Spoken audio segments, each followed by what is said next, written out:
এবং তার বড় ভাই আকরাম হোসেন পুলিশ। আমি পুলিশ ধরি না, আকরাম হোসেন একজন মানবিক মানুষ, মৌলানা ঘোষণা দেওয়া চলে। একজন পুলিশ, আমরা পুলিশের চাকরি করছি, একজন পুলিশ এত ভালো কাম করে না। আকরাম হোসেন যা করে, বড় বড় সভা করবে মৌলানা দিয়ে, তারপরে ইসলামিক কাজকর্ম করবে, এই তার মূলত কাম।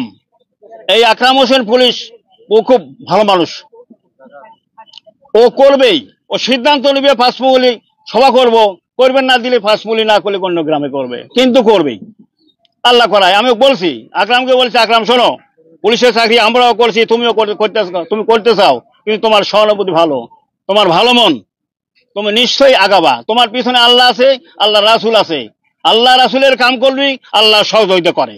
ভাই নিশ্চয়ই উনি করেন, কেউ করতে না দিলে উনি করাবেন, করতেছে তো, আকরাম করতেছে, অনেক জায়গায় সব জলসা করতেছে, বড় বড় জলসা করে, বড় বড় মৌলানা নিয়ে।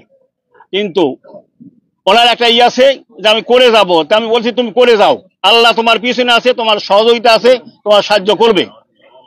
এবার হয়েছে যে ভালো কাম করলে তার পিছনে মানুষ থাকে। আমি আকরামকে বলেছি তুমি যে গ্রামে যা করো, ওই গ্রামের মানুষ নিয়ে বসো, প্রধান সব মানুষ নিয়ে বসো, যদি প্রধান বর্গ দুই একজন এদিক ওদিক যায়, সাধারণ মানুষ সমর্থন দিবে।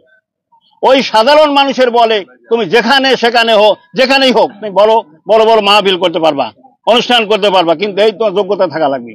তুমি আলোচনা করবা না, হবে না। দুই চারজন উদ্বুদ্ধ প্রধান আছে, সব তারা দেয় না, তারা দেয়। যেহেতু আমি আকরামকে বলছি যে তুমি আগাতে পারবা, তোমার শক্তি ভিতরে আছে, সাহস আছে, বুদ্ধি আছে, তোমার ভাই ইঞ্জিনিয়ার সহযোগিতা করে, ইঞ্জিনিয়ার কাছে অর্থ থাকতেই পারে, যার ফলে তুমি সহযোগিতা পাও, নিজেরও কিছু আছে, এভাবে তুমি আগায় যাও, আল্লাহ তোমাকে আগায় নিবে, নিশ্চয়ই নিবে।